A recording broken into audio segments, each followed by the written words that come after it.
Deforestasi. Pandemi. Omnibus Law. Kini PAN dibuka dengan kisah deforestasi dan upaya penghijauan kembali reforestasi di Taman Nasional Tanjung Puting, TNTP, Kalimantan Tengah.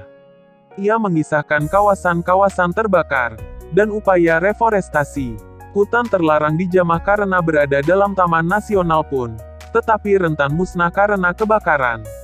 Kondisi di sekeliling sudah terkonversi sawit skala luas, menyebabkan ketersediaan air di hutan mudah hilang saat kemarau jadi salah satu sebab.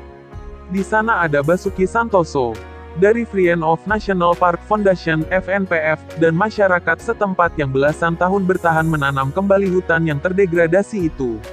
Usaha reforestasi tidak mudah, lantaran tak semua spesies pohon cepat tumbuh besar. Lalu fragmen berpindah ke Sumatera, bagian tengah. Kerusakan hutan digambarkan dengan makin menyusut populasi harimau Sumatera. Ini juga menyebabkan perkembangbiakan babi hutan meninggi, yang menjadi hama serius bagi kebun-kebun masyarakat sekitar hutan. Hutan Indonesia kaya keragaman hayatim, itulah yang Basuki temukan di hutan adat Kinipan. Namun, hutan yang dia datangi itu sudah terancam serius. Sebagian telah terkonversi menjadi perkebunan sawit.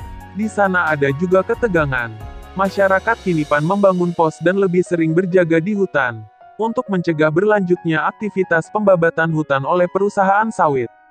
Sampai kemudian tokoh adat Kinipan, Effendi Buhing dan sejumlah pemuda ditangkap polisi karena dituduh mencuri gergaji mesin perusahaan. Video penangkapan Effendi itu viral dan membuat kasus Kinipan makin diketahui publik. Gara-gara penangkapan itu, solidaritas terhadap Kinipan makin menguat. Lahan Kinipan makin terdegradasi. Tergambar dari situasi banjir besar yang belum pernah terjadi di Kinipan pada September tahun 2020. Dari laman Kinipan, film ini berkelok ke narasi pandemi. Bagaimana korelasinya? Film ini menyodorkan penjelasan deforestasi masif dapat menyebabkan zoonosis alias berpindahnya penyakit pada satwa liar ke manusia. Di sini dijelaskan bagaimana mutasi penyakit dari satwa ke manusia gampang terjadi. Pandemi yang terjadi saat ini merupakan refleksi atas eksploitasi kelewat batas terhadap hutan itu. Malangnya, pandemi menuntut pengorbanan lebih besar. Pengangguran terjadi, krisis pangan mengintai. Dalam situasi ini, pemerintah merespons dengan menerbitkan UU Cipta Kerja dan proyek food estate. Film ini melihat kedua kebijakan itu bukan jawaban atas krisis. Ia malah rawan memperparah krisis lingkungan hidup. Dalam UU itu, aturan mempertahankan hutan di kawasan tertentu minimal 30% hilang. Prinsip perlindungan lingkungan di kawasan konsesi longgar. Dalam Omnibus Law, korporasi tak harus bertanggung jawab kalau ada kerusakan dalam konsesi.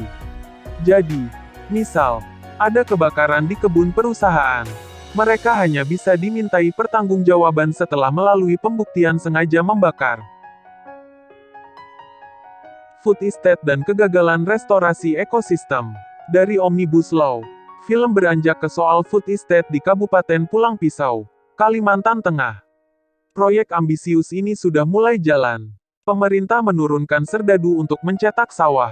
Proyek raksasa ini dinilai berdampak serius pada lingkungan hidup karena eksploitasi berlebihan. Luas lahan masif terpusat dengan komoditas monokultur dianggap tidak aman. Potensi gangguan seperti serangan hama akan membahayakan bagi daerah-daerah lain di Indonesia yang bergantung pada food estate ini. Proyek pangan skala besar pernah gagal di Kalteng. Pada zaman Presiden Soeharto ini dikenal dengan sebutan proyek lahan gambut PLG, 1.000.000 hektar. Kegagalan inilah yang membuat Kalteng rutin memproduksi asap kebakaran setiap kemarau. Lahan gambut rusak dan mudah kering kala kemarau. Pada 2015-2019, 22% kebakaran di Kalimantan berasal dari lahan ex-PLG gagal ini. Film ini membandingkan ambisi food estate dengan konsep pertanian rakyat dalam mengelola sawah sejak 38 tahun lalu oleh Transmigran. Indonesia dinilai lebih baik menerapkan konsep lumbung pangan secara terpisah-pisah di masing-masing daerah demi keamanan dan kelestarian lingkungan hidup daripada membuat kompleks pertanian terpusat dalam skala luas. Kemudian fragmen kembali mengarah ke Sumatera bagian tengah.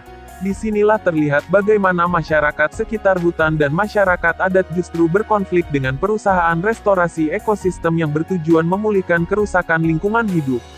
Di Desa Pemayungan, Kabupaten Tebo, warga dan perusahaan saling tuding dalam kasus kebakaran hutan pada 2019. Sampai ada pengalaman kekerasan warga karena konflik ini. Sebagai perusahaan restorasi ekosistem, perusahaan wajib menjaga wilayah dari kebakaran.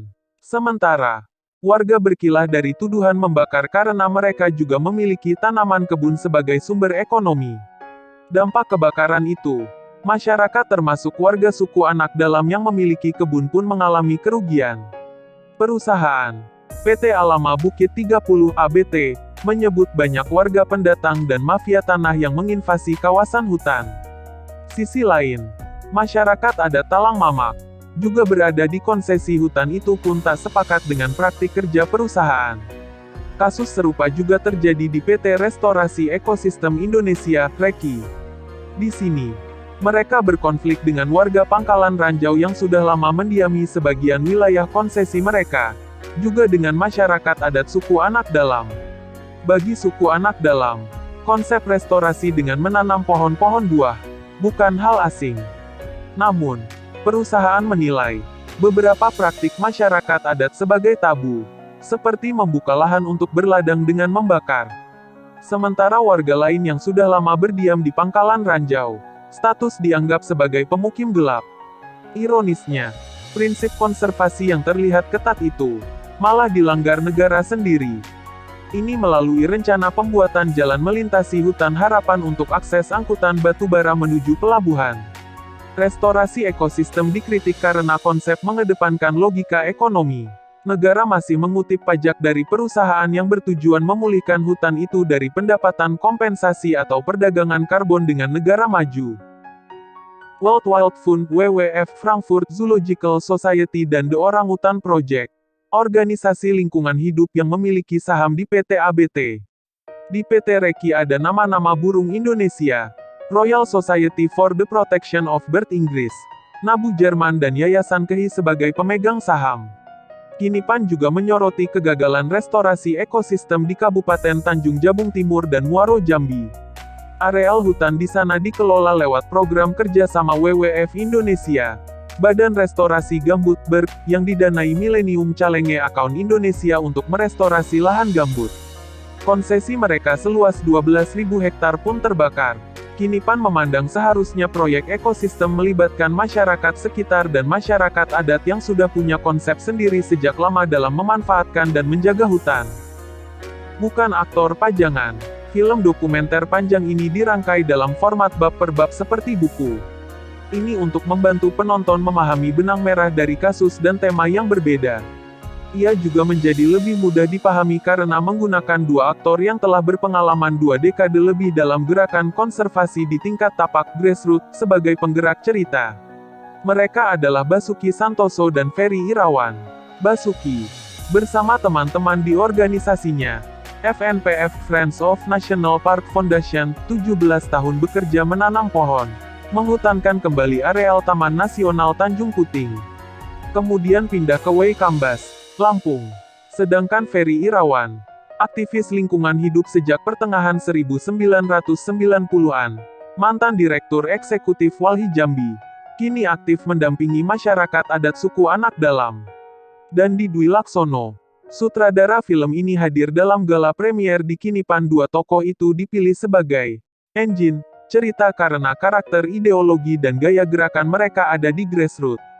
Banyak model gerakan lingkungan, ada yang fokus ke satwa, ada yang fokus ke konservasi atau sains, ada yang kebijakan, ada yang ke agrarianya. Nah, dua tokoh ini secara ideologi dan movementnya, kami anggap lebih dekat dengan editorialnya Watchdog dalam memandang masalah lingkungan, ucap Dandi. Pertimbangan lain, dua pegiat lingkungan ini bekerja lama secara partisipatif dan melihat ekologi sebagai sebuah kosmologi yang komprehensif, yaitu dari aspek manusia, lingkungan, satwa dalam satu ekosistem. Dan dibilang, mereka tidak muncul hanya untuk kepentingan pengadeganan. Mereka punya legitimasi hadir sebagai pegiat lingkungan.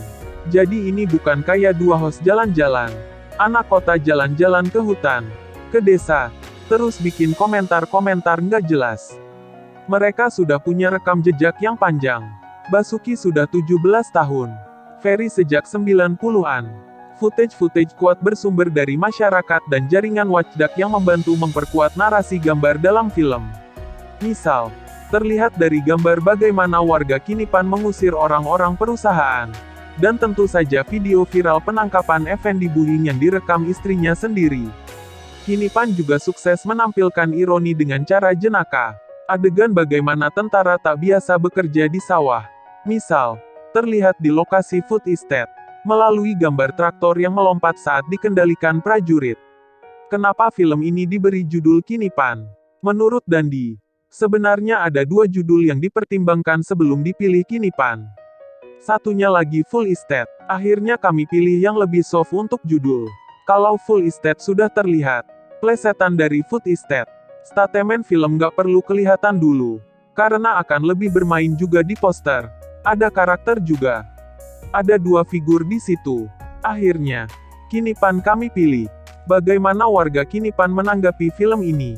Effendi Buhing menyebut, film ini bagus untuk mengedukasi masyarakat bahwa masalah Kinipan tidak hanya terjadi di Kinipan. Ating, tokoh adat Kinipan bilang, film ini bisa membantu menguatkan masyarakat adat Kinipan dalam perjuangan mempertahankan hutan mereka. Rudi Pelpito, Ketua Tariu Borneo Bangkule Rajak TBBR, organisasi yang juga membantu perjuangan Kinipan, menyebut film ini berhasil menggambarkan ketidakadilan yang diderita masyarakat adat selama ini.